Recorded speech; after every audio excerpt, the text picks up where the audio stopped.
collapse approved at the American Physical Society Spring Meeting. What's the problem? Consider a laser beam on young slits produces an interference fringe, and now reduce the intensity to 1 photon and record the image on a photographic plate. What you see is not an extended fringe, but a blackening at a single atom. How does this happen? Mathematicians say it's instantaneous and indeterminate. That's axiomatic. But it leaves two problems for physics. What happened to uncertainty in time? And what does this explain? Physics always tries to explain physical results. I'm going to begin with Maxwell's equations and the oscillating dipole. It produces a wave group with the electric field in the vertical plane, magnetic field in the horizontal plane. They're out of phase by 90 degrees. They have two velocities, a group velocity and a phase velocity, described by this wave function, where Euler's formula describes the wave and the envelope is Gaussian. Notice that the mean value of omega and k stabilize this wave, and we can use the same wave for electron optics and photon optics because they are principally the same, except for minor differences, mass and charge in the electron and polarization in the photon. The energy of this wave group is classical, but we're going to introduce quantization as we go along. Well, what is the phase velocity? A wave has wavelength and frequency, and the phase velocity is the product. By definition, this velocity is equal to the angular frequency divided by the wave vector. And what is the momentum? If the momentum depends, as in Newtonian physics, on velocity, then the momentum should be proportional to wavelength, but de Broglie found otherwise. And what's the reason? Consider a piano tuner with one string off pitch. The resonance from the two strings produces a beat, and the piano tuner gets rid of the beat. The frequency of the carrier wave was given before, and the frequency of the beat is d omega by dk when the beat is Gaussian. So this gives us a group velocity, which is the derivative of d omega by dk, which we'll find in relativity. Einstein knew that the physical laws are invariant in all inertial reference systems. E equals mc squared, which is the same as E squared is p squared c squared plus m squared c to the power 4. P is three-dimensional, but p squared is a scalar like E and m. When we substitute for Planck's law and for de Broglie relation, we get this formula in natural units,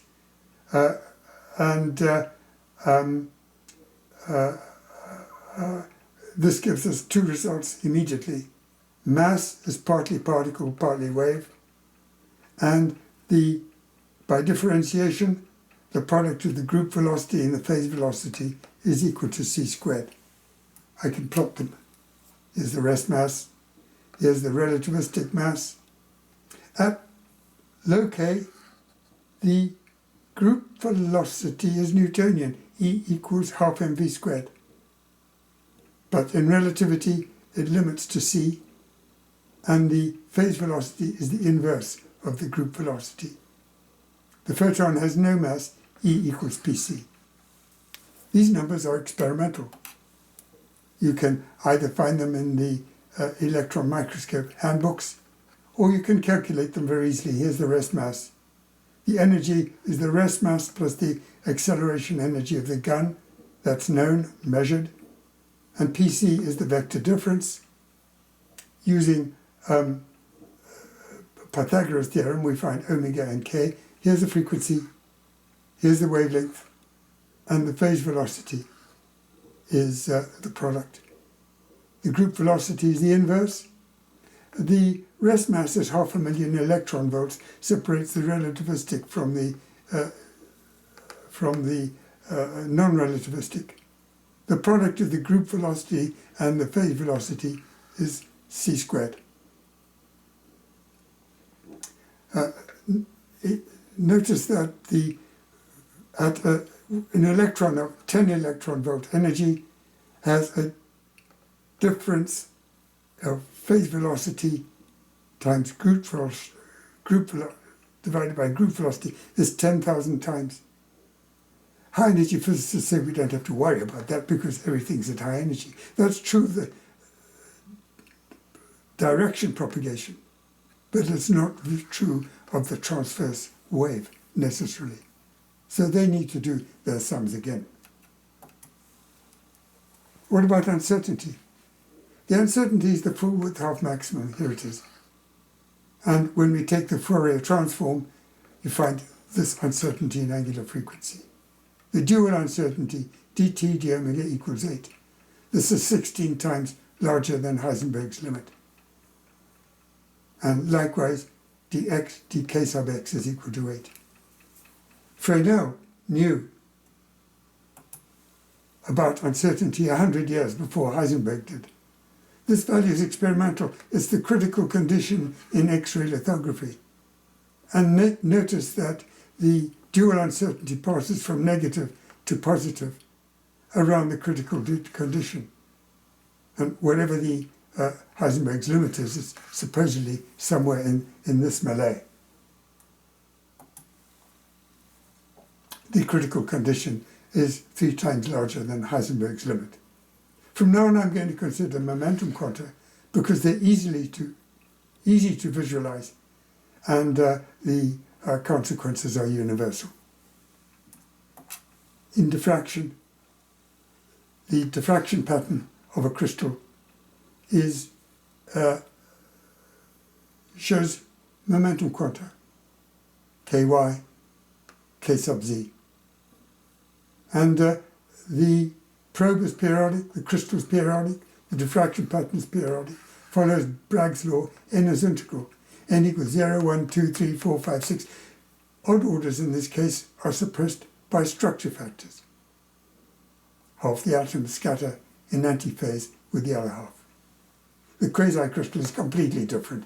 The diffraction pattern has a different index, 0, 1 over tau, 1, tau, tau squared, tau cubed, tau to the fifth. Tau is irrational.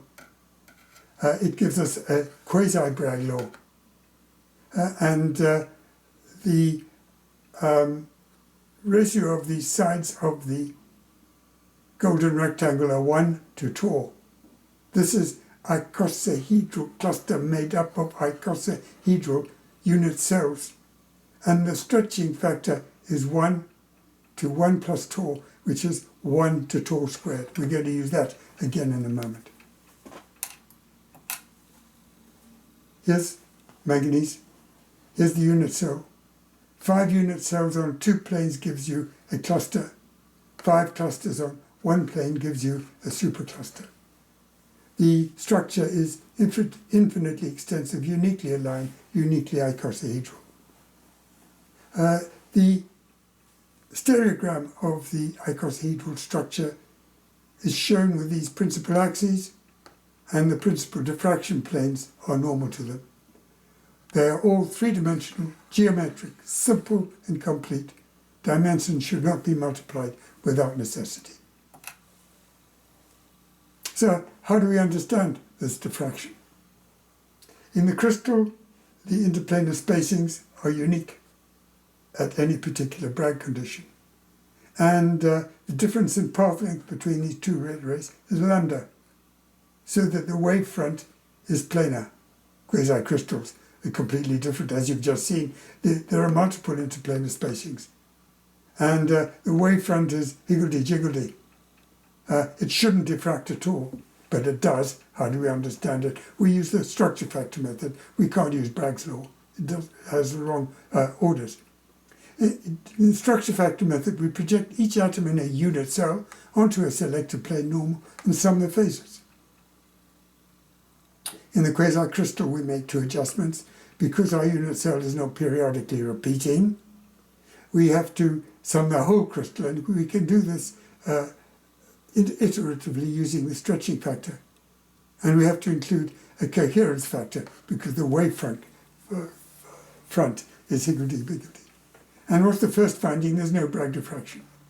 If there were Bragg diffraction, it would occur where CS equals 1. But when we scan CS, we find quasi-Bragg diffraction with extraordinary properties. Here's CS.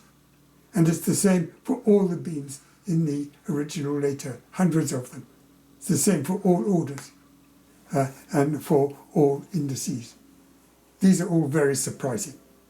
But we've only just started. How do we understand CS? The first thing you have to understand is that this irrational number tau to the power m is equal to this Fibonacci sequence. 1 tau, 1 plus tau, 1 plus 2 tau, 2 plus 3 tau. This separates into two Fibonacci sequences with different seeds.